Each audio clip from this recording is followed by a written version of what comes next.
morning. We're having morning coffee again and answering questions today. This question comes from, I should have brought my reading glasses out here. This is from Maurice. I have repeatedly taken shamanic courses from a woman who studied under Sandra Ingerman. I think that I lack the self-confidence to practice these techniques in the wide world. I guess my question to you would be, how do you help somebody increase their self-confidence, and how would you encourage people to get out into the wide world and use their healing skills? How do you help someone understand that they have gifts, particularly the wounded healers? And I guess the bigger question is, how do you deal with the naysayers, the ones who tell you that they don't believe in anything you're talking about, and I think you're full of crap. Or I'm sorry, that's actually from Cindy. Okay. They got all meshed together here. Cindy, that's a funny question. That's a great question. And so confidence and how to show up doing this work. Well, you know, confidence is something that we work in the East direction with, and really building up the self-esteem, the self-confidence, the self-love. We do that through self-love practices. We do it through learning how to be more authentic and be vulnerable. When you can be really comfortable with your own vulnerability, it allows you to open this door, so to speak, that is really quite beautiful, where you can walk through this door, and on the other side of that threshold is this world where you can simply step back and be more curious about, without the attachment of ego that says that is constantly judging, you know. And for the most part, when we step into that judgment, when we step into that ego, we're doing it from a place of woundedness, where we're judging the situation. Do we feel comfortable? Are we safe? Are we, or let me change that to I. Am I safe? Am I secure? Do they like me? Do they accept me? Are they listening to me? And so all of these questions that start to formulate from that ego judgment place, those are the questions that keep you from being in your authentic self. The more you practice being vulnerable and authentic, the more you are able to edge through that doorway and really truly begin to embody this spirit that, I don't want to say that you don't care, because you do, but it's almost like you're able to rise above those naysayers, as you called them, and I don't want there to be any kind of idea that there's a hierarchy or not. There's not, because we're all at different places, and where you are is different than where I am, but it doesn't make me or you any better than the other. You know, we're all learning in this big game of life together. But if we can take our own personal responsibility and not worry about the outside world, then our outside world will begin to reflect what is inside of us. You know, our external will always match the internal. So when you shift that internal, you will start aligning yourself with the people who will be more open and receptive to what you have to offer. When one of the things that I see in this field, in this vein of spirituality, is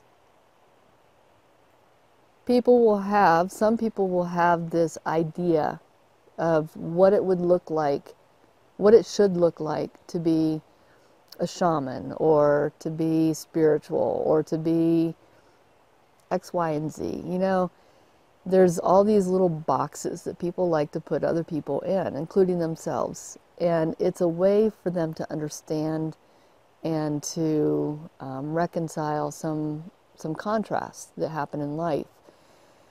But there is no box that really fits the size of your spirit.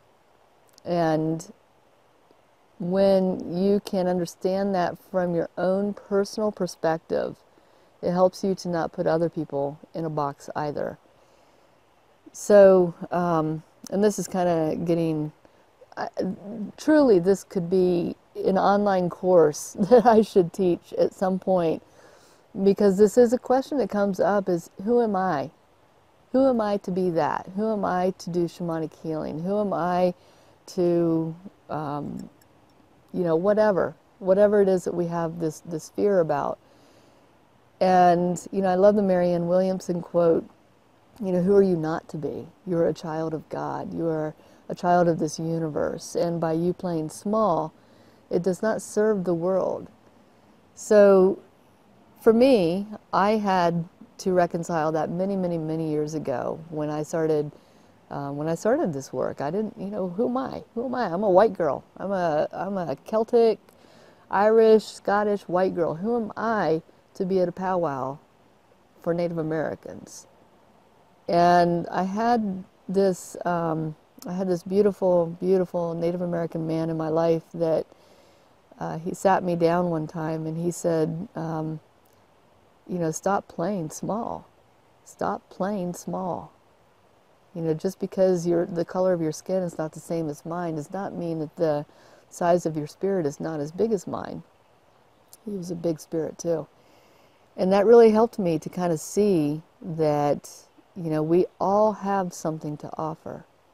Every single one of us has something important to offer to each other, to the world, to your family, to your friends, to the stranger, to the homeless person on the street.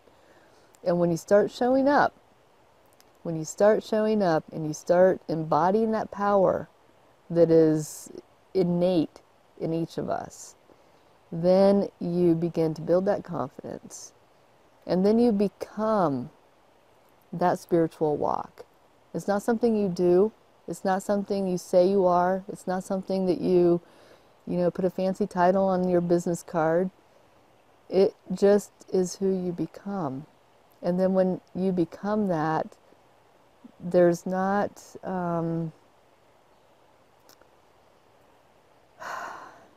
it's not a matter of credentials. It's a matter of applying the wisdom that is within each of us. You know, for me, I don't call myself a shaman. I will never call myself a shaman. That's a lifelong title to aspire towards. And if somebody else calls me a shaman, that's because they see the shamanic side of me and they are honoring that part of me. But that's not for me to label. For me, it's just about, I'm just going to show up and be Dakota. I'm going to show up and sit here with coffee and talk to somebody across the world and just be me. That's all I can offer you. And so I hope that it's kind of convoluted, I know, but Cindy, I hope that answers your question in some way, that don't play small. And you know, do a search on Google and find that quote from Marianne Williamson. Put it on your mirror and read it to yourself every day, you know, and just read it until you start living it, until you start believing it, that you playing small does not serve the world. And this is your time to rise up. All right? Thank you for writing. And yeah, thanks. Bye. See you guys later.